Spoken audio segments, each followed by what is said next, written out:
Depression stops us in our tracks. Bravely we've proven our striving, trudging together each day. Where there's a will, there's a way. Man, I really like starting with that. I think I'm liking that. But I'm going to embed it in. It's part of getting the new computer and stuff. Good morning. A new person here. Spencer, good to see you. Welcome, man. Welcome. Thank you for saying hi. Brenda's here. Jill's here. Everybody's saying good morning to each other. Good stuff, man. You know, kind of like, you know what? Let's get to stuff today because I there's kind of a lot to cover, right? I mean, the sorry, I got a cat running around my legs here. It was hitting bottom, but I thought about that. I'm like, what is it? Why don't we just talk about hitting bottom and what it's like? Because it's different for everyone, right? My bottom's not your bottom. And the cool thing is you get to choose your own bottom. Let me rephrase that because hitting bottom isn't cool, but at least there's a decision that's placed in front of you, right? And we have a choice. Maybe that's the cool part I'm thinking of. I don't know. So I've had two different bottoms. And my first one, I was 19 years old. I was 19 years old. I didn't have anywhere to go. I didn't have anywhere to sleep. I didn't have anywhere to hang my coat. And I ended up in a place called the Phoenix Concept. That night I had been looking for a place to sleep, and my friend Steve Smedley pulled me aside and he said, "Hey, Dion, we can't do this anymore. We're not going to do this for you anymore. So you're going to need to go down. Here's $10. You're going to need to go down to the Samaritan shelter." And he took me to the bus stop. And I went. I was walking along Larimer Lawrence Street. I was about 2 blocks away from Samaritan shelter. And it was going on 5 o'clock. It was getting dark. It was March. Going up on 5:30. And I saw this guy walk into a building. He's like, "Hey, come on." I'm like, "Oh, cool." He was carrying a 6-pack, right? So I followed him. I didn't know who he was. I may have a place. I'll tell you what was going through my head. Maybe I can get a place to stay tonight. I was desperate, man. I didn't know what I was going to do. And I was scared as fuck. I was so scared. And alone. So I followed him in there. And as soon as I walked in, I saw the AA symbol on the wall. And he was carrying a 6-pack. He was carrying a 6-pack of Pepsi.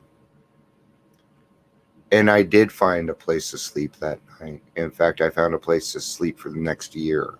And it was the Phoenix Concept. I was in a homeless shelter for Skid Row alcoholics. And guess what I was? So that was my first bottom. Okay.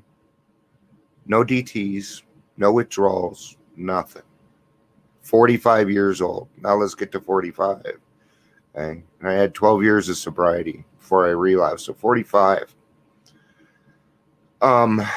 45 years old. I have a roof over my head. I've been homeless again before this. Brought myself back from it. I don't know how. I don't know how the fuck that happened, but I did. Maybe I'll go back and think on that someday. But this time I did have a roof over my head. And see, when I was 19, I didn't have things to lose. Like my wife and my children and houses and cars. Those were not yets to me because I didn't have them yet. Okay. So I decided to figure out what a new bottom was, and this bottom was quite different from the first one. Okay, this one would take time. It would take a lot more effort, a lot more effort. It was a lot harder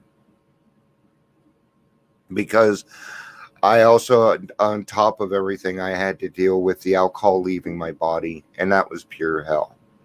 I never want to go through that again. I joke around about the fact that I used to look like a Simpsons character, and I'm not kidding. You know, I did. I was yellow. You would say you couldn't tell. You put me next to somebody, you're like, oh shit, man.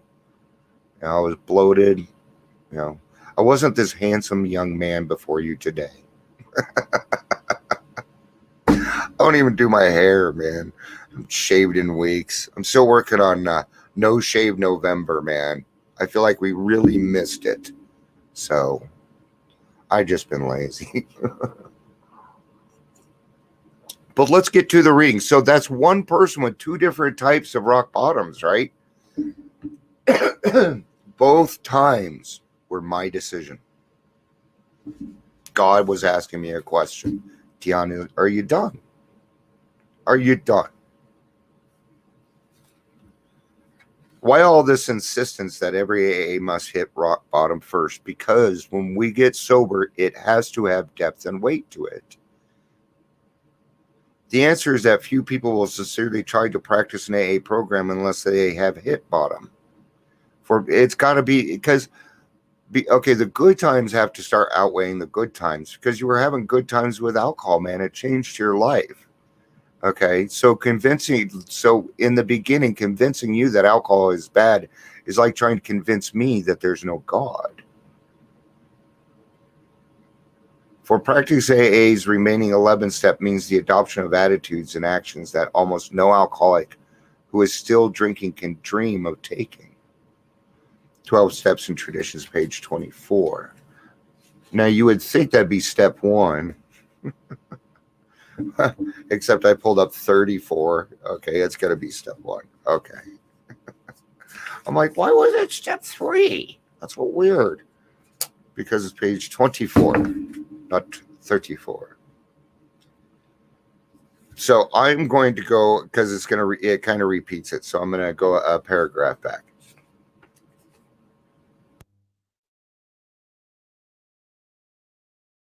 All right. So right here, they're talking about young people being in AA, women being in AA, things like that, because it is different. Okay, what we had was hopeless male alcoholics in the beginning, right? That's pretty much what we had because it was, life was different then. Thankfully we got out of ourselves, right? It is obviously necessary to raise the bottom the rest of us has hit to the point where it would hit them. So we're going to meet them. We're going to meet them where they're at. Is this enough for you? And ask, is this enough for you? No, not yet. Okay, check back in a year. I'll find out if it's enough for you. By going back in our drinking histories, we could show that years before we realized that we were out of control, that our drinking even then was no mere habit. When I was 19, I could drink with the best of them. Okay. But it wasn't a competition to me because that meant that you were drinking my alcohol and I didn't want that. Yeah.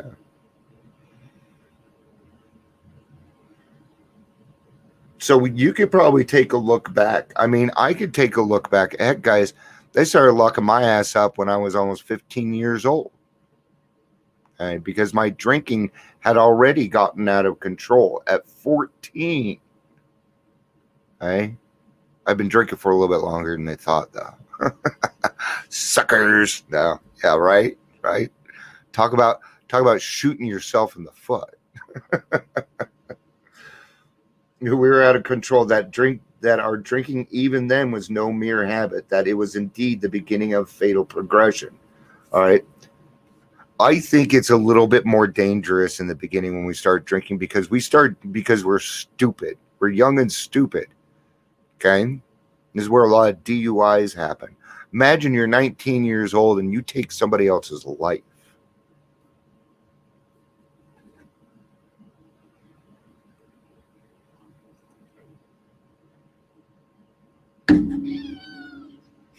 My kitty agrees. To the doubters, we could say perhaps you're not an alcoholic after all. Why don't you try some controlled drinking, bearing in mind, meanwhile, what you told about alcoholism? This attitude brought immediate practical results. It was then discovered that when one alcoholic had planted in the mind of another the true nature of his malady, that person would never be the same again.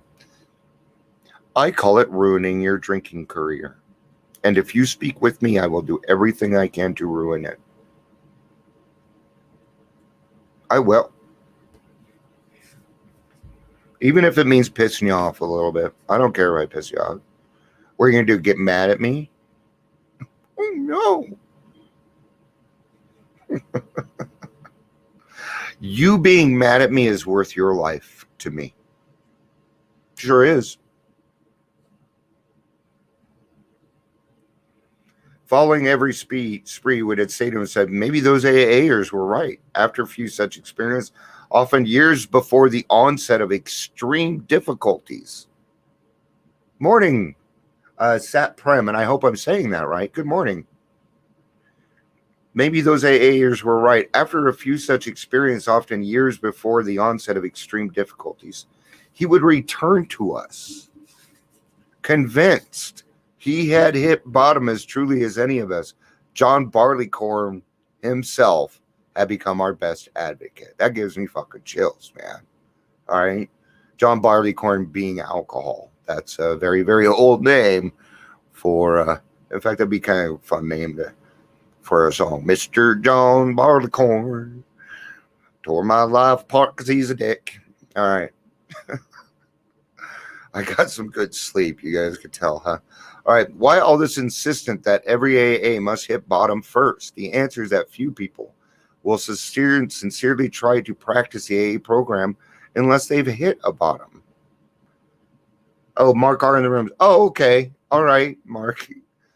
Good to see you. For practicing AA's remaining 11 steps means the adoption of attitudes and actions that almost no alcoholic who is still drinking can dream of taking. Who wishes to be rigorously honest and tolerant? Who wants to confess his faults to another and make restitution for harm done?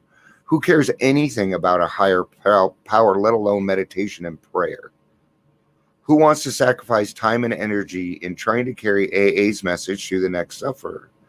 No, the average alcoholic, self-centered in the extreme, doesn't care for this prospect, unless he has to do these things in order to stay alive himself. And I don't know about you guys, but even the thought of death was not something that was keeping me from drinking. Okay? I had already had a heart attack at 42. And I was told that alcohol was going to kill me. But the day I sat down with a guy and he looked across from me and I was at detox and he said, Dion, you know that you've been here 22 times in the last few years. And I told him never again. And I haven't been back. It was enough. Somebody finally asked me. I didn't even realize that till now. See, this stuff, you guys, this stuff can bring back things that we just don't remember. You know, it's what happens with this. Remind me to talk about communication when I'm done with this. I think I'm going to go over the 15-minute mark today. Under the lash of alcoholism, we are driven to AA, and there we discover the fatal nature of our situation. Then and only then do we become as open-minded to the conviction as willing to listen as the dying can be. We stand ready to do anything which will lift the merciless obsession from us. We said we would do anything. Are you willing to go to any length? Yes, I am. Hitting bottom opened my mind and I became willing to try something different. Let's try something different. Even for a little, try for a couple months. If you don't like it, I will personally refund your misery. And I became willing to try something different. What I tried was AA. My new life in the fellowship was a little like learning how to ride a bike for the first time. AA became my training wheels and my supporting hand. It's not that I wanted the help so much as the time. I simply did not want to hurt like that again. Wow, yes, I simply did not want to hurt like that. And you don't need to. You don't deserve that, man. You don't. You deserve more than that. I think you do. My desire to avoid hitting rock bottom again was more powerful than my desire to drink. Hallelujah, man. In the beginning, that is what kept me sober. I'm all for that. I don't give a fuck what you're utilizing to stay sober right now. Use it. If it's keeping you sober, do it, man. I don't give a fuck what you call it. We'll get to the rest of this stuff later. It's about today, and it's about you. One day at a time, I became comfortable with myself and others, and my hurting started to heal. Thank God for training wheels. Thank God for training wheels. Let's just, fuck it. Thank God for training wheels. We're just going to go with that. It was the end of it.